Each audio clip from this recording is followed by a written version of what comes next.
ನಮಸ್ಕಾರ. KRS master ಚಾನಲ್ಗೆ ಸ್ವಾಗತ. ಬೋಳೆ ಶಂಕರ ನಾಟಕ ದೃಶ್ಯ 5 ಹಸಿರು ಸಾಮ್ರಾಜ್ಯದ ನಮ್ರ ಪ್ರಜೆ. ಆಗಲೇ ಪಿಶಾಚಿಗಳೆಲ್ಲ ಪ್ಲಾನ್ ಮಾಡಿದ್ವು. ಅದರಲ್ಲಿ 1ನೇ ಪಿಶಾಚಿಯನ್ನು ಶಿವ ಶಿವ ಶಿವ ಸಾಂಬ ಸದಾಶಿವ ಬೋಳೆ ಶಂಕರ ಬೋಂ ಬೋಂ ಶಂಕರ ಪಾರ್ವತಿ ಶಂಕರ ಹೀಗೆಲ್ಲ ಕೋಡಂಗಿ ಜೋರಾಗಿ ಶ್ಲೋಕದ ರೀತಿ ಹೇಳಿ 1ನೇ ಪಿಶಾಚಿಯನ್ನು ಕಳಿಸ್ಕೊಟ್ಟ. ಅಂದರೆ ಈ ಶಿವನ ಹೆಸರು ಕೇಳಲಾರ್ದೆ, ದೇವರ ಹೆಸರು ಕೇಳಲಾರ್ದೆ ನೆಲಕ್ಕೆ ಬಿದ್ದು ಊದ್ಕೊಂಡು ಸತ್ತೋಯ್ತು. ಇನ್ನು ಉಳಿದಿರೋಂಥ 2ನೇ ಪಿಶಾಚಿ 3ನೇ ಪಿಶಾಚಿ ಆದರೂ ಏನಾದರೂ ಪ್ರಯತ್ನ ಮಾಡಬೇಕಲ್ಲ, ಏನು ಮಾಡ್ತಾರಂತ ನೋಡೋಣ ಬನ್ನಿ. ಅವ್ರಾಗಲೇ ಪ್ಲಾನ್ ಮಾಡ್ದಂಗೆ ಯಾರು ಸರ್ದಾರನ ಕುಟುಂಬ ಮತ್ತು ಸಾಹುಕಾರನ ಕುಟುಂಬ ಅಂದರೆ ಗಂಡ ಹೆಂಡ್ತಿದ್ರು ಅವರಿಬ್ಬರನ್ನು ಕಳಿಸ್ತೀವಿ ಅಂತ ಹೇಳಿದ್ರಲ್ಲ, ಹೋಗಿ ಪಾಲು ಕೇಳ್ತಾರೆ, ಆಸ್ತಿ ಪಾಲು. ಹೋಗಿ ಜಗಳ ಆಗುತ್ತೆ ಅಂತ ಇವರ ನಿರೀಕ್ಷೆ. ಏನಾಗುತ್ತೆ ಅಂತ ಕೋಡಂಗಿ ಅವನಿಗೇನೋ ಸ್ವಲ್ಪ ಪರಿಮಳ ಹೌದಾ ಒಳ್ಳೆ ಸ್ಮೆಲ್ ಹಿಡಿದು ಹೋಯ್ ಭಾಗವತ್ರೆ ಅಂತಂದೇಳಿ ಕೂಗ್ತಾ ಹೇಳಕ್ಕೆ ಟ್ರೈ ಮಾಡ್ತಾವನೆ. ಏನಪ್ಪ ಬೋಳೆಶಂಕರ, ಅಡುಗೆ ಮನೆಯಲ್ಲಿ ಏನಾಗ್ತಿದೆ? ಏನೋ ಜೋರಾಗಿದೆಯಲ್ಲ ಅಂತ ಕೇಳಿದ್ರು. ಕೋಡಂಗಿ ಅದಕ್ಕೆ ಹೇಳ್ತಾನೆ, ಏನಾಗ್ತಿಲ್ಲ ಅಂತ ಕೇಳಿ, ಏನೇನು ಆಗ್ತಿದೆ? ಚಕ್ಕುಲಿ, ಕೋಡ್ಬಳೆ, ಕರ್ಜಿಕಾಯಿ, ಹೋಳಿಗೆ, ಲಾಡು, ಜಿಲೇಬಿ ಈ ಥರ ಎಲ್ಲ ತಿಂಡಿ ತಿನಿಸಿನ ವಾಸನೆ ಬರ್ತಾ ಇದೆಯಲ್ಲ ಭಾಗವತ್ರೆ. ಈಗ ಭಾಗವತ್ರಿಗೂ ಕೂಡ ಗೊತ್ತಾಯ್ತು ಅದ್ರದ್ದು ಅನುಭವ. ಇದನ್ನೆಲ್ಲ ಯಾರಪ್ಪ ಮಾಡ್ತಿದ್ದಾರೆ? ಯಾರು ಮಾಡ್ತಿರೋದು? ಮನೇಲಿ ಇದ್ದಿದ್ದು ಒಬ್ಬನೇ ಬೋಳೆ ಶಂಕರ ಅಲ್ವಾ ಅಂತ. ಅದಕ್ಕೆ ಕೋಡಂಗಿ ಹೇಳ್ತಾನೆ, ಎಲ್ಲ ಹೌದಲ್ಲ ಭಾಗವತ್ರೆ, ಈ ಥರ ಎಲ್ಲ ಸ್ಮೆಲ್ ಬರ್ತಿದೆ ಅಂದರೆ ಇವರು ಬೋಳೆ ಶಂಕರನ ಅಣ್ಣಂದಿರ್ತಾನೆ ಅಂತ. ಜಗಳ ಮಾಡಿಕೊಂಡು ಅವರ ಪಾಲಿಗೆ ಏನೇನು ಬಂತು ಆಸ್ತಿನೆಲ್ಲ ಪಾಲು ಮಾಡಿಕೊಂಡು ತಗೊಂಡು ದೇಶ ಆಳ್ತೀವಿ ಅಂತ ಹೋದರು. ಇವಾಗ ನೋಡಿದ್ರೆ ಮತ್ತೆ ಬೆಪ್ತ ಕಡೆ ಮನೆಗೆ ಬಂದವರಲ್ಲ. ಪಿಶಾಚಿಗಳನ್ನಾದರೂ ಸುಲಭವಾಗಿ ಓಡಿಸ್ಬೋದು, ಇವ್ರನ್ನ ಓಡಿಸೋದಕ್ಕಾಗಲ್ಲ ಭಾಗವತ್ರೆ. ಆಗ ನೋಡಿ ಅವನೇ ಬಂದ ನಿಭಾಯಿಸ್ಲಿ ಅಂತಂದೇಳಿ. ಬೋಳೆಶಂಕರನೇ ಬರ್ತಿದ್ದಾನೆ, ಅವನೇ ನಿಭಾಯಿಸ್ಲಿ ಅಂತ. ಬೋಳೆಶಂಕರನ ಮೇಲೆ ತುಂಬ ಕಾಳಜಿ ಕೋಡಂಗಿಗೆ. ಅವನಿಗೆ ಸ್ನೇಹಿತ, ಒಂದು ಕಡೆ ಯಜಮಾನ, ಹಾಳು ಮಾಡಿಬಿಡ್ತಾರಲ್ಲ ಇವನ್ನ ಅಂತಂದೇಳಿ.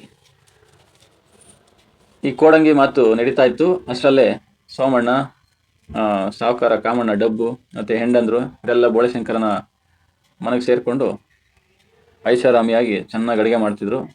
ಇನ್ನೊಂದು ಕಡೆ ಪಿಶಾಚಿಗಳು ಪ್ಲಾನ್ ಮಾಡ್ಕೊಂಡಿದ್ವಲ್ಲ, ಅವು ಕೂಡ ಕಾಣಿಸ್ಕೊಂಡು ಮಾತಾಡ್ಕೊಳ್ತಾವೆ. ನೋಡಿ, ಬೋಳೆಶಂಕರ ಬರ್ತಿದ್ದಾನೆ, ಅದಕ್ಕೆ ಪಿಶಾಚಿ 2ನೇದು ಹಾಗಾದ್ರೆ ಹುಷಾರಾಗಿರಬೇಕು ಅಂತ. ಇವರೇನೇನೋ ಸಕ್ಸಸ್ ಆಗಿದ್ರೆ ಅದನ್ನು ಮಾತಾಡ್ಕೊಳ್ತಾರೆ.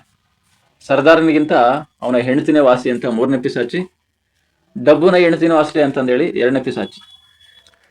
ಅವಳ ಬಾಯಲ್ಲೆರಡು ಕೋರೆ ಎಲ್ಲನ್ನ ಮೂಡಿಸಿದ್ದೀನಿ ಅಂತಂದೇಳಿ 3ನೇ ಪಿಶಾಚಿ ಹೇಳಿದ್ರೆ, ಹಾಗೆ ಅವಳ ಜೊಲ್ಲಿಗೆ ವಿಷವನ್ನು ಬೆರೆಸು, ಡಬ್ಬುನ ಹೆಂಡ್ತಿಗೂ 2 ಕೊಂಬು ಮೂಡಿಸಿದ್ದೀನಿ ಅಂತಂದೇಳಿ. ಈ ಥರ ಒಬ್ರಿಗೊಬ್ರು ಪಿಶಾಚಿಗಳು 3ನೇ ಪಿಶಾಚಿ 2ನೇ ಪಿಶಾಚಿ ಹೇಳ್ಕೊಳ್ಳೋದು. ಅವುಗಳೆಲ್ಲ ಒಂದೊಂದು ಚೂರು ಇಟ್ಟುಬಿಡು ಅಂತ 3ನೇ ಪಿಶಾಚಿ ಕೋರೆಯಲ್ಲೊಳಗೆ ಕೊಂಬುಳಿಗೆ. ಗಂಡಸರ ಬಾಯಲ್ಲಿ ಮದ್ದಿಡೋಣ, ಹೆಂಗಸರ ಬಾಯಲ್ಲಿ ಬೆಂಕಿ ಇಡೋಣ, ಕಿಡಿ ತಾಗಿದ್ರೆ ಸಾಕು ಬೆಪ್ತ ಕಡಿ ನರಕದ ಶಾಪಗಳನ್ನೆಲ್ಲ ಅವ್ರ ಮೇಲೆ ಸುರಿಬೇಕು. ಅಂದರೆ ಆ ಥರ ಕೋಪ ಹತ್ತಿ ಚೆನ್ನಾಗಿ ಮಾತಾಡಬೇಕು. ಒಂದು 2 ಗಳಿಗೆಲೆ ಮನೆಯೆಲ್ಲ ಸ್ಮಶಾನ ಆಗಿಬಿಡ್ಬೇಕು ಅಂತಂದೇಳಿ 3ನೇ ಪಿಶಾಚಿ. ಒಂದು 2 ಗಂಟೆಲಿ ಮನೆಯೆಲ್ಲ ಸ್ಮಶಾನ ಆಗಬೇಕು, ಮಚ್ಚು ಇನ್ನೊಂದು ಮತ್ತೊಂದು ತಗೊಂಡು ಕೊಚ್ಚಾಕ್ಬಿಡ್ಬೇಕು ಅವರು. ಹೋಗಿ ಸೈಲೆಂಟಾಗಿ ಬಂದಿದ್ದು ನೋಡಿ 2ನೇ ಪಿಶಾಚಿ ಆಗ ಬಂದ ಅಂತಂದೇಳಿ ಬೋಳೆಶಂಕರ ಬರೋದು ನೋಡಿ ಹೇಳ್ತಾವನೆ. ಬೋಳೆಶಂಕರ ಗಳೆ ಸಾಮಾನು ಅಂದರೆ ಕಳೆ ತೆಗಿಯೋದು, ವೇಸ್ಟ್ ಗಿಡಗಳೆಲ್ಲ ಇರ್ತಾವಲ್ಲ ಜಮೀನಲ್ಲಿ, ಬೇಕಿಲ್ಲದು ವ್ಯರ್ಥ ಗಿಡಗಳನ್ನೆಲ್ಲ ತೆಗೆದು ಆ ಸಾಮಾನುಗಳೊಂದಿಗೆ ಬರ್ತಾವನೆ. ಈ ಸರ್ದಾರ ಬಂದ ತಕ್ಷಣ ತಮ್ಮನ್ನು ಮಾತಾಡಿಸ್ತವನೆ. ಎಲ್ಲ ಸುಮಾರು ಇವತ್ತಿಗೂ ಕೂಡ ಕೆಲವೊಂದು ಕುಟುಂಬದಲ್ಲಿ ಹಿಂಗೆ ಅಣ್ಣ ತಮ್ಮದಿರಲ್ಲಿ ಯಾರೋ ಒಬ್ಬನ್ನ ಚೆನ್ನಾಗಿ ನೋಯಿಸ್ತಾ ಇರ್ತಾರೆ, ಯಾರೋ ಒಬ್ಬನು ಚೆನ್ನಾಗಿ ದುಡಿತಾನೆ, ಇನ್ನು ಉಳಿದವರು ಚೆನ್ನಾಗಿ ಅನುಭವಿಸ್ತಾರೆ. ಸರ್ದಾರ ಬಂದ ತಕ್ಷಣ ಮಾತಾಡಿಸ್ತಾನೆ, ತೋಟದಿಂದ ಈಗ ಬಂದೇನಪ್ಪ ಬೋಳೆಶಂಕರ, ನಾನು ನಿನ್ನ ಜೊತೆಗೆ ಇರೋಣ ಅಂತ ಬಂದ್ಬಿಟ್ಟೆ, ಇದ್ದ ಕೆಲಸ ಹೋಯ್ತು, ಇನ್ನೊಂದು ಕೆಲಸ ಸಿಗೋವರೆಗೂ ನನಗೂ ನನ್ನ ಹೆಂಡತಿಗೂ ನೀನೇ ದಿಕ್ಕು, ಯಾವುದೇ ಕಾರಣಕ್ಕೂ ಇಲ್ಲ ಅನ್ಬೇಡಪ್ಪ ಅಂತಂದು ಕೇಳ್ತಾವನ್ ಮೆಲ್ಲಗ.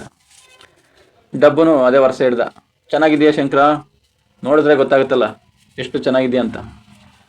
ಮತ್ತೆ ಪುನಃ ಆಸ್ತಿ ಕೇಳಲಿಕ್ಕೆ ಬಂದವರೆಲ್ಲ ನಾವು ಏನು ಮಾಡೋದು ಹೇಳು, ಈ ರೀತಿ ಆಯಿತು ಪರಿಸ್ಥಿತಿ, ಪಿಶಾಚಿಗಳೆಲ್ಲ ಪಿತೂರಿ ಮಾಡಿದ್ರಲ್ಲ, ಹಾಗಾಗಿ ಪರಿಸ್ಥಿತಿ ಹಿಂಗಾಯ್ತು ಅಂತ ಹೇಳ್ದ. ಬೋಳೆಶಂಕರ, ಓಹೋ ಹಂಗಾದ್ರೆ ಈ ಥರ ಎಲ್ಲ ಹಿಂಗಾಗೋಯ್ತಾ ಅಂತ. ಸರ್ದಾರ ಏನು ಮಾಡೋದು ಈಗ ನೀನೇ ದೊಡ್ಡ ಮನಸ್ಸು ಮಾಡಬೇಕು ನಮಗೆಲ್ಲ ಜೀವನಕ್ಕೆ ಅಂತ ಹೇಳ್ಕೊಳ್ತಾವನೆ. ಈ ಸರ್ದಾರನ ಹೆಂಡತಿಗೂ ಸಾವುಕಾರನ ಹೆಂಡತಿಗೆ ಮಾತ್ರ ಕೊಬ್ಬೇನು ಕಡಿಮೆ ಆಗಿಲ್ಲ. ಸರ್ದಾರನ ಹೆಂಡತಿ ಹೇಳ್ತಿದ್ದಾಳೆ, ನಿನ್ನ ಮನೆಗೆ ಅತಿಥಿಯಾಗಿ ಬಂದವ್ರು ಯಾರು ಅಂತ ತಿಳ್ಕೊ. ಏನು ಸಣ್ಣ ಪುಟ್ಟ ಮನುಷ್ಯರಲ್ಲ ಇವರು. ನಿನ್ನ ಅಣ್ಣ, ನಿನ್ನ ದೊಡ್ಡಣ್ಣ ಇದಾನಲ್ಲ, ಅವನು ಸೇನಾಪತಿಯಾಗಿ ದೇಶನೇ ಆಳ್ಕೊಂಡು ಬಂದ, ದೇಶ ಆಳ್ದವರು.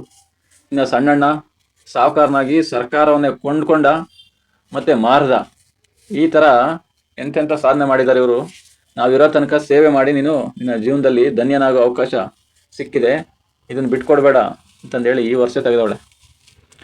ಅದಕ್ಕೆ ಸಾವುಕಾರನ ಹೆಂಡತಿ ಹೇಳ್ತಾಳೆ, ಹಂಗಂತಂದೇಳಿ ಅಷ್ಟಾಗಿ ನಾವೇನು ಕೂತೇನು ತಿನ್ನೋದಿಲ್ವಲ್ಲ, ನಮ್ಮ ಕೂಳು ನಾವೇ ಬೇಯಿಸ್ಕೋಬೇಕು ತಾನೆ ಅಂತ. ಕೂಳು ಅಂದರೆ ಆಹಾರ, ಅನ್ನ, ಅಡುಗೆ.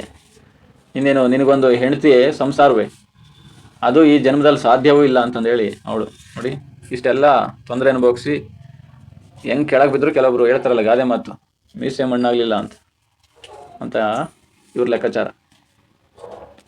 ಬೋಳಶಂಕರ ಅವರೆಲ್ಲ ಹೇಳಿದ್ದೆಲ್ಲ ಕೇಳಿ ಅವನು ಮುಗ್ಧ ಆಯಿತು ಅಂತ ಅದಕ್ಕೂ ಹೇಳ್ತಾನೆ. ಆಗ್ಲೇ ಹೇಳಿ ಅದಕ್ಕೇನಂತೆ, ಎಲ್ಲರೂ ನನ್ನ ಜೊತೆಗಿರಿ. ಆಗಲೇ ಹತ್ತಿಗೆ ಹೇಳ್ದಂಗೆ ಅನ್ನ ಬೇಯಿಸಿ ಹಾಕೋದಕ್ಕೆ ನನಗೂ ಯಾರೂ ಇಲ್ಲ, ಈಗಲಾದರೂ ಹೆಂಗಸಿನ ಕೈ ಊಟ ತಿನ್ಬೋದು ಅಂತಂದೇಳಿ ಸಾಮಾನೆಲ್ಲ ಬೇರೆ ಕಡೆಗೆ ಇಡೋದಕ್ಕೆ ಹೋಗ್ತಾನೆ. ಇವಾಗ ಇವರು ಬೇರೆ ಪ್ಲ್ಯಾನ್ ಮಾಡ್ತಾರೆ. ಸರ್ದಾರನ ಹೆಂಡತಿ ಹೇಳ್ತಾಳೆ, ನೋಡಿ ನಿಮ್ಮ ತಮ್ಮನಿಗೆ ಕೂಳು ಕುದಿಸಿ ಅಂದರೆ ಊಟವನ್ನು ಬೇಯಿಸಿ ಹಾಕೋದಕ್ಕೆ ನಾವು ಅವನ ಆಳುಗಳೇನಲ್ಲ ಅಂತ ಇವಳು ಸರ್ದಾರ ಬುದ್ಧಿ ಮಾತು ಹೇಳಕ್ಕೆ ನೋಡ್ತಾನೆ. ಆದರೆ ನಾವಿರೋದು ಅವನ ಮನೇಲಲ್ವೇನೆ.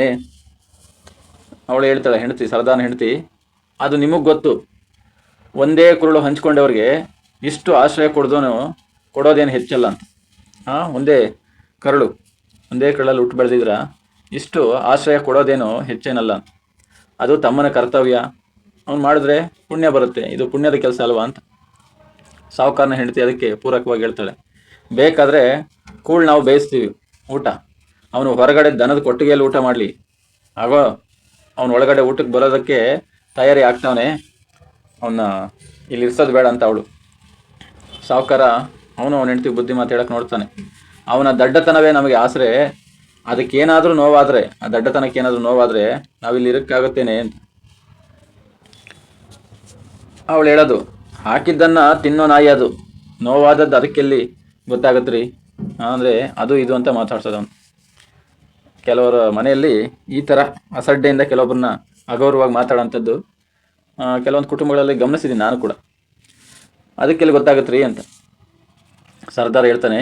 ಆಯಿತು, ಬೇಕಾದರೆ ನಾವಿಬ್ಬರು ಅವನ ಜೊತೇಲಿ ಕೊಟ್ಟಿಗೆಯಲ್ಲಿ ಕೂತು ಊಟ ಮಾಡ್ತೀವಿ, ನೀವು ಆಮೇಲೆ ಒಳಗೆ ಊಟ ಮಾಡಿರಿ ಅಂತ ಹೇಳಿದ್ರೆ ಅದಕ್ಕೂ ಒಪ್ಪಂಗಿಲ್ಲ ಸರ್ದಾರ್ನ ಹೆಂಡ್ತಿ.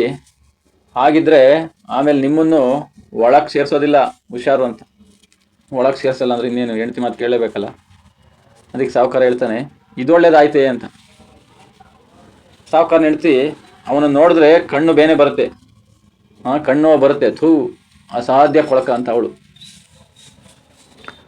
ಇನ್ನು ಸರ್ದಾರ್ನ ಹೆಂಡ್ತಿ ಬರ್ತಿದ್ದಾನೆ, ಈಗಲೇ ನೀವೇ ಹೇಳ್ತಿರೋ ನಾವೇ ಹೇಳೋಣ ಅಂತ ಅವರು ಅಷ್ಟು ಮಿಕ್ಮೀರ್ ನಿಂತವ್ರೆ, ಅವರು ಹೇಳಕ್ಕೆ ರೆಡಿ.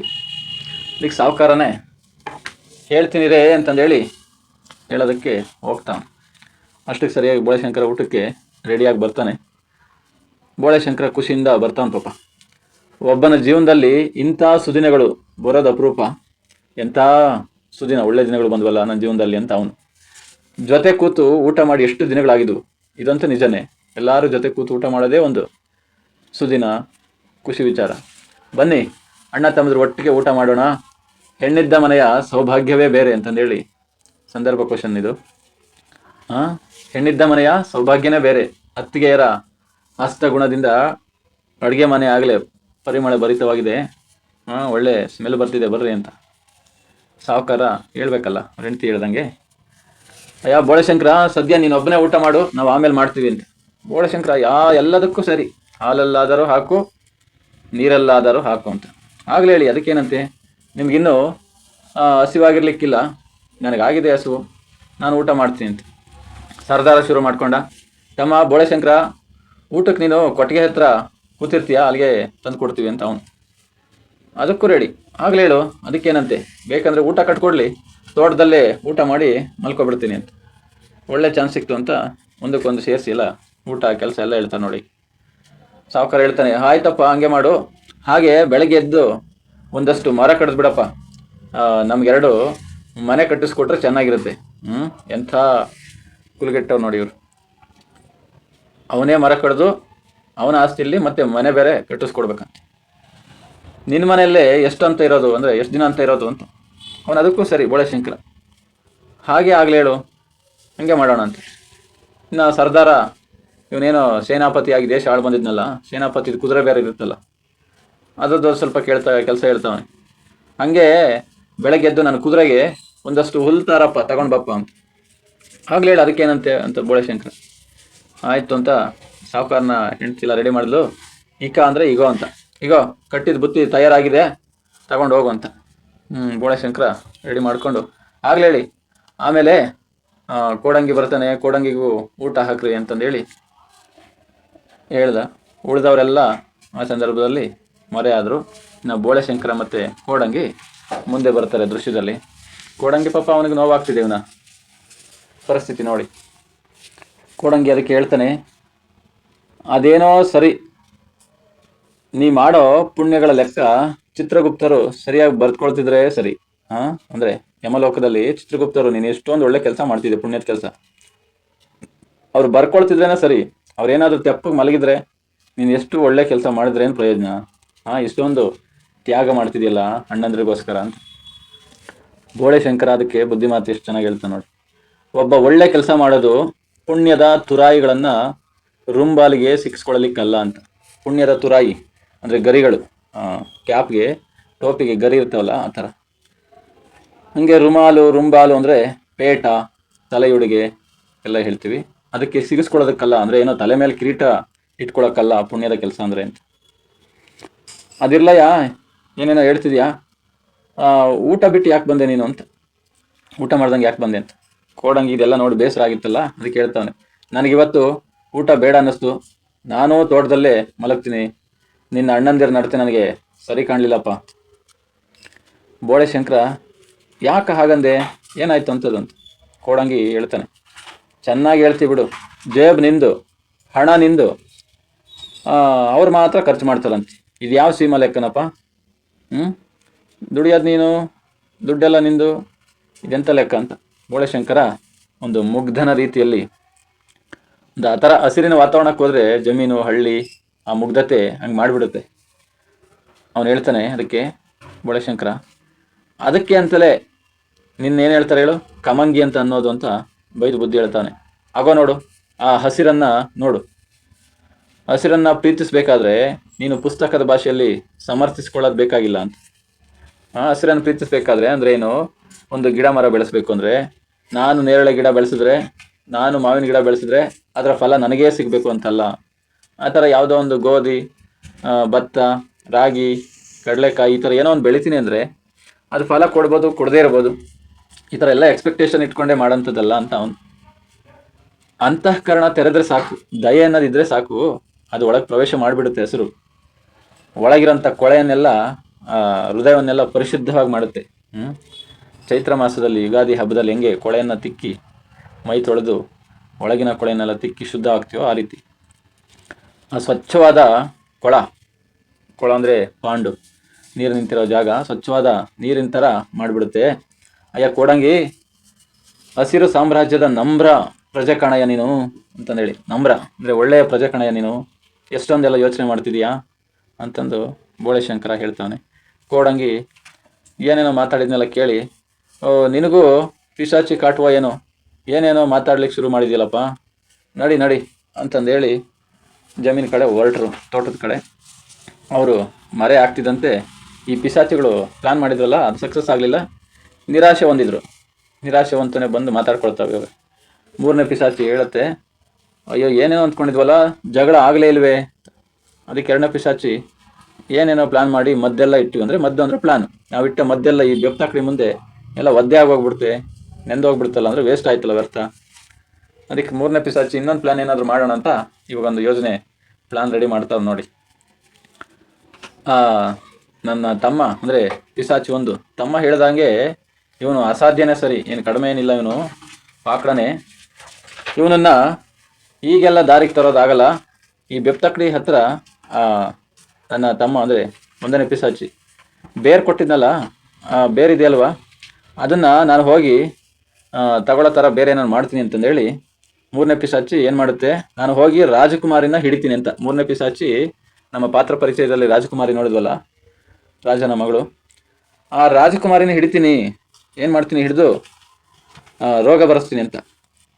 ಹಂಗಾಗಿ ಬೇರಿರೋದ್ರಿಂದ ಆ ರಾಜಕುಮಾರಿಯ ರೋಗವನ್ನು ವಾಸಿ ಮಾಡಬೇಕಂತ ಬರ್ತಾನೆ ಬೋಳೆಶಂಕರ. ನೀನೇನಾದರೂ ಬೇರೆ ಥರ ಪ್ಲಾನ್ ಮಾಡು ಅಂತ. ದಾರಿಯಲ್ಲಿ ಯಾವುದಾದ್ರೂ ವೇಷ ಹಾಕ್ಕೊಂಡು ಅವನನ್ನು ಭೇಟಿ ಮಾಡು, ಆ ಬೇರ್ ಕಿತ್ಕೊಬಿಡು. ಅವಾಗ ಬೇರ್ ಕಿತ್ಕೊ ಅರಮನೆಗೆ ಬರ್ತಾನೆ. ಅವನ ಹತ್ರ ಬೇರಿರಲ್ಲ, ವಾಸಿ ಮಾಡಲಿಕ್ಕಾಗಲ್ಲ. ಅವಾಗ ರಾಜನಿಂದ ಅವಮಾನ ಆಗುತ್ತೆ. ನಾನು ಅವನ್ನ ಕತ್ತು ಕುಯ್ಸಿ ಹಾಕ್ಸ್ಬಿಡ್ತೀನಿ. ಹೇಗಿದೆ ಇದು ಉಪಾಯ ಅಂತಂದೇಳಿ. ಉಪಾಯಗಳೆಲ್ಲ ಚೆನ್ನಾಗಿರ್ತವೆ, ಅದು ಸಕ್ಸಸ್ ಆದಾಗಲ್ಲ ಗೊತ್ತಾಗೋದು. ಈ ಥರ ಉಪಾಯ ಹೇಳ್ದ. ಅವನಿಗೆ ಪಿಸಾಚಿ, ಎರಡನೇ ಪಿಸಾಚಿಗೆ ಅದು ಸರಿ ಅನ್ನಿಸ್ತು. ಚೆನ್ನಾಗಿದೆ, ಖಂಡಿತ ಆಯ್ತು ನಡಿ ಅಂತಂದೇಳಿ ಪ್ಲ್ಯಾನ್ ಮಾಡ್ಕೊಂಡು ಹೊರಟರು. ಇದೇ ರೀತಿ ಪ್ಲ್ಯಾನ್ ಮಾಡೋದೇನು ಮಾಡ್ತಾರೆ, ಹಂಗೆ ಪ್ಲ್ಯಾನ್ ಅಂತೂ ಮಾಡ್ತಾರೆ. ಹೋಗಿ ಹಾಸಿಗೆ ಹಿಡಿತಾನೆ, ರಾಜಕುಮಾರಿಗೆ ರೋಗನೂ ಬರೆಸ್ತಾನೆ. ಯಾವುದು ಮೂರನೇ ಪಿಸಾಚಿ ರೋಗ ಬರೆಸುತ್ತೆ. ಆದರೆ ಕತ್ತು ಕೊಯ್ಸೋದು ಅದೆಲ್ಲ ಎಷ್ಟು ಮಟ್ಟಿಗೆ ಸಾಧ್ಯ ನಮ್ಮ ಕಥೆಯಲ್ಲಿ ಅನ್ನೋದು ಮುಂದಿನ ದೃಶ್ಯದಲ್ಲಿ ನೋಡೋಣ. ಇದಿಷ್ಟು ವಿಚಾರಗಳು ನಿಮ್ಮೆಲ್ಲರಿಗೂ ಚೆನ್ನಾಗಿ ಅರ್ಥ ಆಗಿದೆ ಅಂತ ನಾನು ಭಾವಿಸ್ತಿದ್ದೀನಿ. ಇದೇ ರೀತಿಯ ಹೆಚ್ಚಿನ ಕನ್ನಡ ವಿಚಾರಗಳಿಗಾಗಿ ನನ್ನ KRS ಮಾಸ್ಟರ್ ಚಾನಲ್ನ ಫಾಲೋ ಮಾಡಿ. ನೀವಿನ್ನೂ KRS ಮಾಸ್ಟರ್ ಚಾನಲ್ನ ಸಬ್ಸ್ಕ್ರೈಬ್ ಮಾಡಿಲ್ಲ ಅಂದರೆ ದಯವಿಟ್ಟು ಸಬ್ಸ್ಕ್ರೈಬ್ ಮಾಡಿ. ನಿಮಗೂ ಅನುಕೂಲವಾಗುತ್ತೆ, ನನಗೂ ಅನುಕೂಲ ಆಗುತ್ತೆ. ಈ ವಿಡಿಯೋ ನಿಮಗೆ ಇಷ್ಟ ಆದರೆ ದಯವಿಟ್ಟು ಲೈಕ್ ಮಾಡಿ, ಶೇರ್ ಮಾಡಿ. ಎಲ್ಲರಿಗೂ ಶುಭವಾಗಲಿ. ಧನ್ಯವಾದಗಳು.